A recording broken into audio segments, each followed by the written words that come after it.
ఈ సమాజం ఎలా మారిపోయిందంటే అసలు ఎవరికి వాల్యూ ఇవ్వాలి, ఎవరికి ఇవ్వకూడదు అనేంతలా మారిపోయింది. ఒకప్పుడు అసలు మనుషులకే విలువ, గౌరవాలు అన్నీ ఉండేవి. అప్పుడు ఈ ఫోన్లు, టీవీలు, ఈ కంప్యూటర్లు, ఈ ల్యాప్‌టాప్స్ ఇలాంటివేవి లేవు కాబట్టి 20 ఇయర్స్ బ్యాకు. ఉన్నాయేమో కానీ ఇప్పుడున్నంత దారుణంగా అయితే లేవు.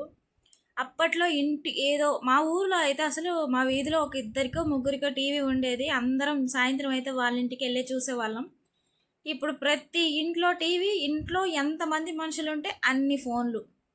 మనుషులకి ఇంగా మాట్లాడుకునే టైము, అసలు మంచి, చెడు చెప్పుకునే ఆలోచన గూడా లేదు. సమాజం అలా మారిపోయింది అసలు.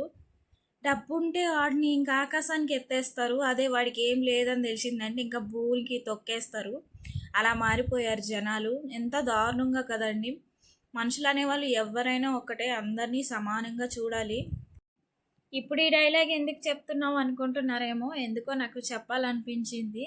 ఒకప్పుడు రోజులు ఎలా ఉండేవంటే అసలు నేను చెప్పలేను కూడా. చిన్నప్పుడు అసలు మా తమ్ముడు, నేను ఎంత మంచిగా ఉండేవాళ్ళమో. కానీ ఇప్పుడు అసలు అన్నదమ్ములు, అక్క చెల్లెలకి వాల్యూయే లేదు. వాడు మీ అన్నయ్య, మీ అక్క అని కూడా చెప్పుకోలేని స్థితిలో ఉన్నారు చాలామంది.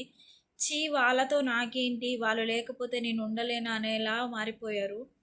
మా తమ్ముడు చిన్నప్పుడు నేను ఎక్కడికి వెళ్తే అక్కడికి నాతోనే వచ్చేవాడు. ఎప్పుడు నాతోనే ఉండేవాడు. పెద్దయ్యాక రాలేదులెండి. ఎందుకంటే ఒక ఏజ్‌కి వచ్చిన తర్వాత కొంచెం దూరంగా ఉండాలని ఉండేవాడు. కానీ అప్పుడున్న రిలేషన్సు, అప్పుడున్న వాల్యూసు, అసలు స్కూల్ లైఫ్ అవన్నీ మర్చిపోలేనివి.